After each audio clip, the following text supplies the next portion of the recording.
নমস্কার বন্ধুরা, তোমাদেরকে এডুকেয়ারিং এ অনেক অনেক স্বাগত জানাচ্ছি। আজকের রচনার টপিক হলো সংবাদপত্রের উপযোগিতা।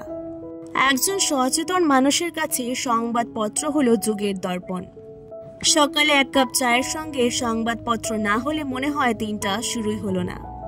নাগরিক চেতনার বিকাশে এবং গণতান্ত্রিক কাঠামোকে মজবুত রাখতে সংবাদপত্রের গুরুত্ব অপরিসীম। তাই সম্রাট নেপোলিয়ন বলেছিলেন, I fear 3 newspapers than 100,000 bayonets। সংবাদপত্রের প্রধান কাজ সংবাদ পরিবেশন করা। দিনে আলো ফোটার আগে সংবাদপত্র বিশ্বের যাবতীয় খবরাখবর নিয়ে হাজির হয় আমাদের কাছে। ঘরে বসে আমরা দেশের ও বিদেশের সম্প্রতি ঘটে যাওয়া ঘটনাবলীর কথা জানতে পারি। সংবাদপত্র আসলে বিশ্বের দর্পণ।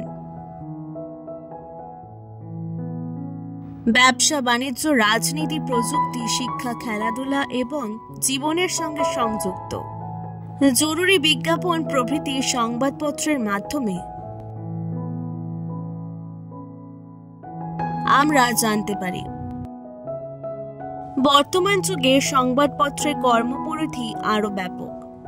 কর্মখালি, পাত্রপাত্রী সংবাদ, বেতার ও দূরদর্শনের অনুষ্ঠান সূচি, রাশিফল প্রভৃতি সংবাদপত্র আমাদের সরবরাহ করে।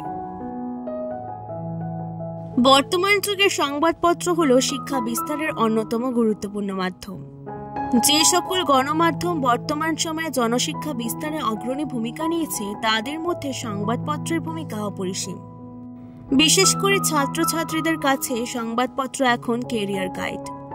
সংবাদপত্রের মাধ্যমেই জনগণ তাদের এলাকার গুরুত্বপূর্ণ সমস্যাগুলির কথা সরকারের দৃষ্টিগোচরে আনতে পারে।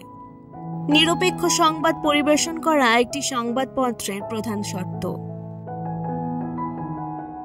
মিথ্যা সংবাদ অথবা কোনো দলীয় রাজনীতির প্রতি পক্ষপাতিত্ব করা সংবাদপত্রের কাজ নয়। এতে গণতন্ত্রের ভিত দুর্বল হয়ে পড়ে। সুতরাং একটি গণতান্ত্রিক রাষ্ট্রের পরিচালন পদ্ধতিতে সংবাদপত্র বলিষ্ঠ নিয়ন্ত্রক। আজকের ভিডিওটি ভালো লাগলে অবশ্যই এডুকেয়ারিং কে সাবস্ক্রাইব করে দেবেন। এরকমই আরো নতুন ভিডিওর জন্য অনেক অনেক ধন্যবাদ।